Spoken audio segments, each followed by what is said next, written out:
Hey yo, thanks for tuning in to Celeb Sauce. It's the backup channel back in Celeb Up and bringing you all the breaking news.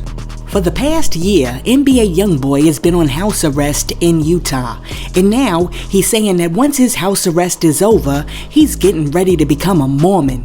Peep this. In a recent interview with Billboard magazine, NBA YoungBoy revealed that one of the first things that he plans to do when that ankle monitor comes off is to get baptized into the Church of Jesus Christ of Latter-day Saints, also known as the Mormon Church, or LDS. According to NBA YoungBoy, when he first got up to Utah, the missionaries kept coming up to his door. And they were a-knocking and a-knocking, but he was not trying to hear nothing that they had to say. But then, something changed, and NBA YoungBoy decided to open up that door and let the Mormon missionaries in. NBA YoungBoy said, quote, "I wanted help very badly. I needed a friend, and it hit me. It was just cool to see someone with a different mindset that had nothing to do with business or money. Just these wonderful souls." End quote.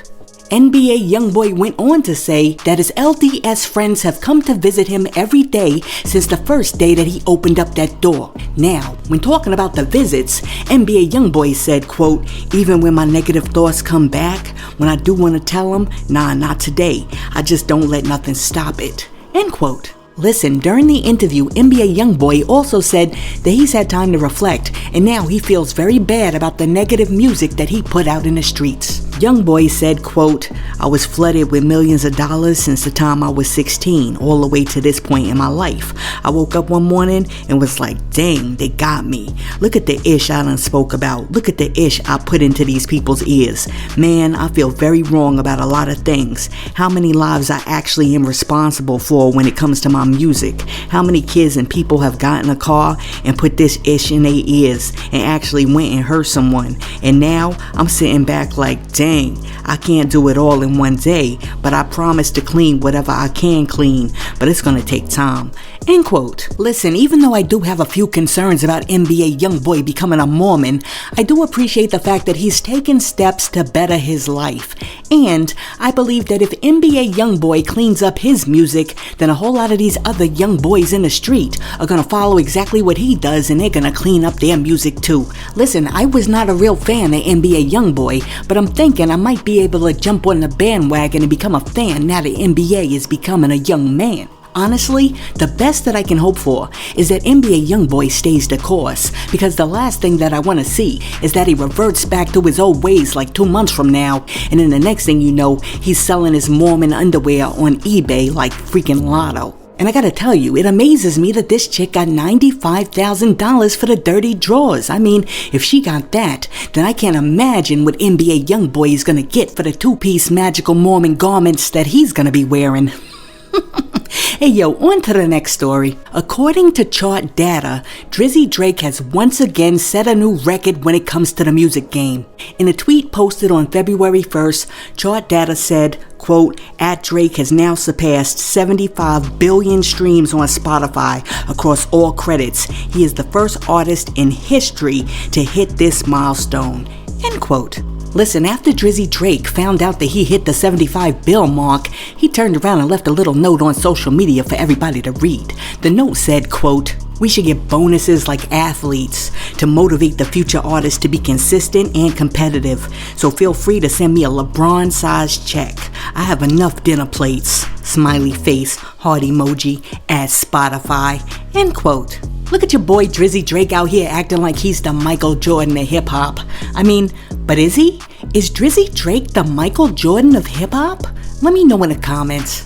Now check it out. You may or may not know this, but in August of 2022, Ne-Yo's wife Renee filed for divorce from the R&B singer just 4 months after they renewed their vows. According to Renee, Ne-Yo was a serial cheater who couldn't keep his D in his pants, and he kept stepping out, and he even fathered a secret baby with another woman during their 8-year marriage. Now, after Ne-Yo's wife went down to the court and filed the papers, she also went online and wrote, quote, 8 years of lies and deception.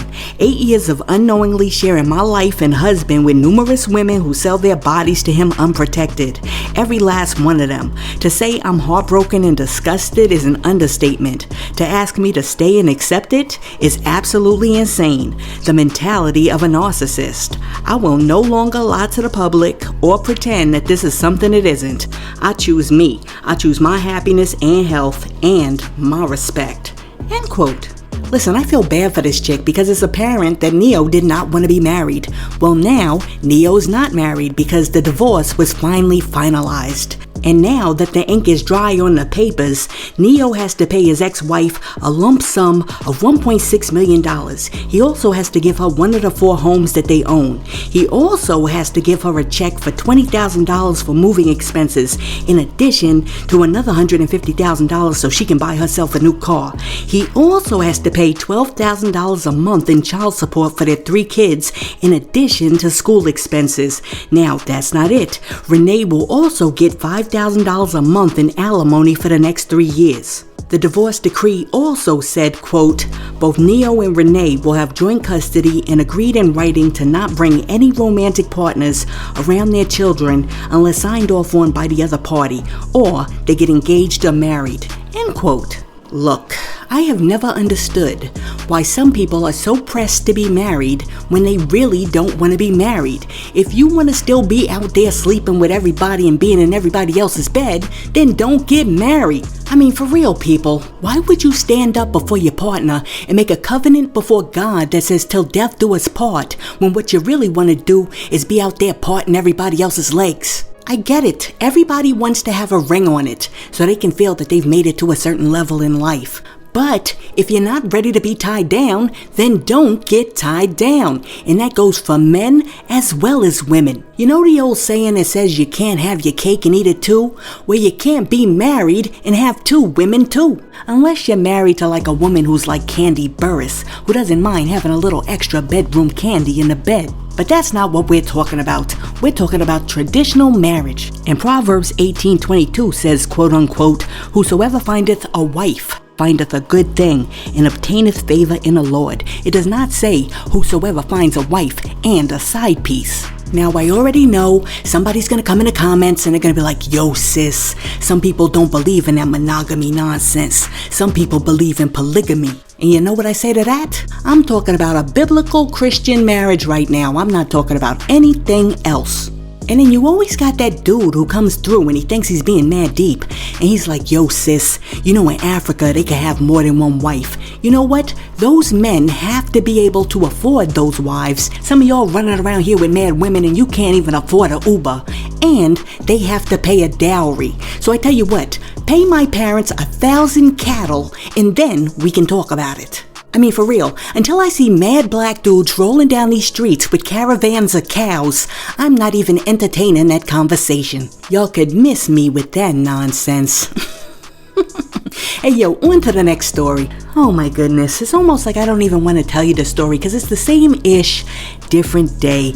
Apparently, 3 of Young Thug's co-defendants have been hit with new charges for participating in an alleged jail stabbing.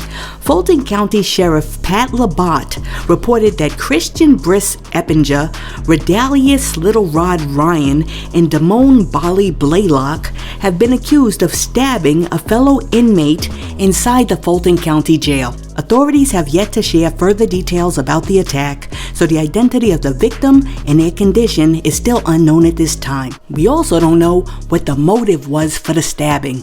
Listen, instead of calling themselves Young Slime Life, these dudes should have definitely called themselves Young Slow Life, because these dudes are ridiculously slow. Listen, I can't even take it anymore with these dudes. I gotta talk about something else.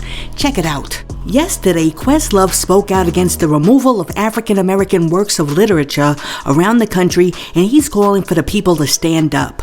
Quest took to Instagram with a PSA regarding the widespread ban of several black authors and their works of literature in Florida due to the new state laws. Now check it out. In his post, Questlove included the names of all the African American authors and thinkers that were removed from the AP African American Studies curriculum in 2023.